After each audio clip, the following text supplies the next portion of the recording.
Let's start with how you received that news that the president signed the movement of the correctional facilities from the exclusive to the concurrent list. Well, I would say it was actually a very good news, and I was really excited about it. As well as my team and other non-governmental organizations that work in this space, and that's because that's a major issue that we've been clamoring for quite a while. There's been demands for matters relating to the prison being moved from the exclusive list to the concurrent list, where the state government can start taking part in how to ensure that our prison systems are really functional. So I would say is a right step, is a step in the right direction, and I was so excited about it. Let's even start by talking about the population of the prison. Yeah, right? yeah. The population of the prison as we speak is over 70,000 people. So the correctional facilities right now hold over 70,000 people. And you would agree with me that for the federal government to be able to handle that effectively, it's going to be highly challenging. I want to draw your attention back to a particular comment that the Minister of Interior made last year when he mentioned that over 90% of incarcerated individuals are state offenders. So it's like you have the facility largely occupied by state offenders, but the federal government carries this solely in terms of funding, in terms of staffing, and all of that. So having to get the state involved is actually the way forward to ensure that we're effectively making our prisons and the correctional facilities what they should be. Do you think all the states in Nigeria are viable to be able to effectively manage the ownership of the prisons being transferred to them right now, or most of the states will still repeat what the federal government has been doing over time? Do we have all the states viable to operate the prisons? When we're talking about this significant change from the exclusive list to the concurrent list, and like I said, a major player of that responsibility is the state government. And when we're looking at that, we're talking about funding. So the question now is, are the states do all the states have that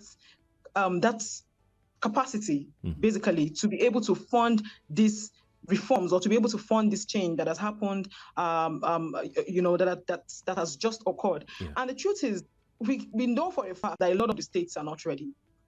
But it is always better for the opportunities to be there. The states are not ready with regards to funding. Of course, you cannot compare a state like Lagos State to other states.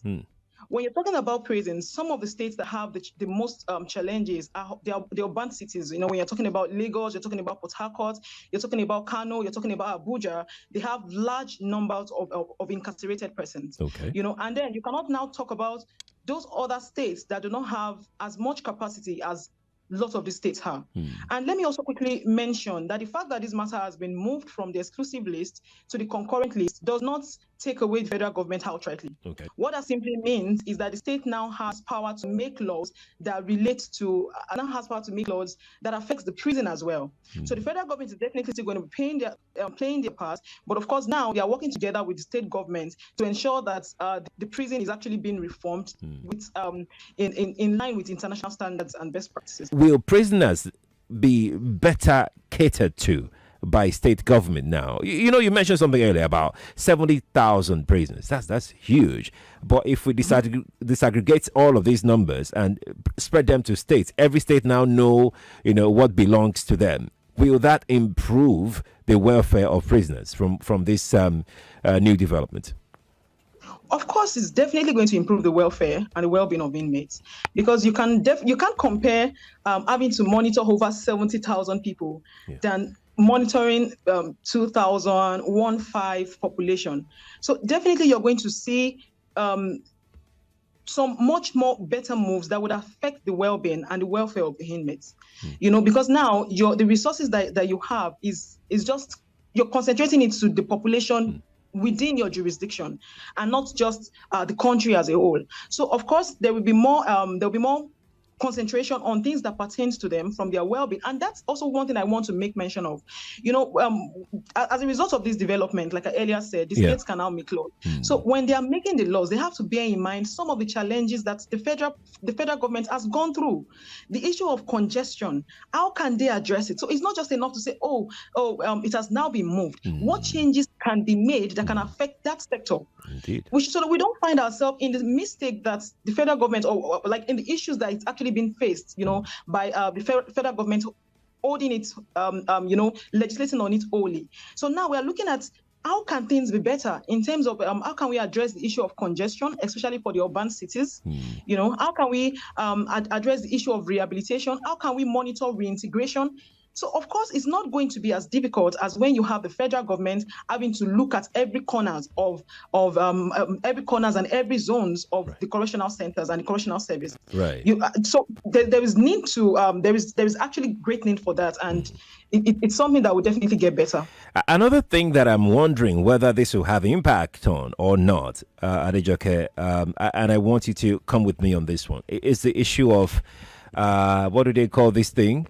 Awaiting trials. Will there be an impact on that situation? I mean, now that states will now take ownership and they know that they have limited space in their facilities across their states, is that something that states should look into? Yes, so that flows from what I said earlier, right? Having to look at what are the loopholes, what are the challenges that has happened over time, and what solutions can we be bringing to the table? What can we be looking at to resolve this issue? And with regards to awaiting trial, that has been one of our problems from days immemorial, far away, right? And from the latest report, you're having over 70% of people awaiting trial. So now, when the states are making their own laws, it's time to start looking at it. What can we do to ensure that this does not continue? How can we expand the non-custodial measures to ensure that there's an alternative for imprisonment, and not just bringing people and dumping it? I personally feel that this would bring a lot of would take us more in-depthly into the issues of prison reforms, and also clarify the responsibilities of the state government. Because now, when you know that if there's congestion, that's going to be more burden on your finances, that's going to be more burden on the budget and all those things. You will take adequate step to ensure that it's controlled and the prison is not just congested. So definitely yes, that change is going to come up over time. Over time.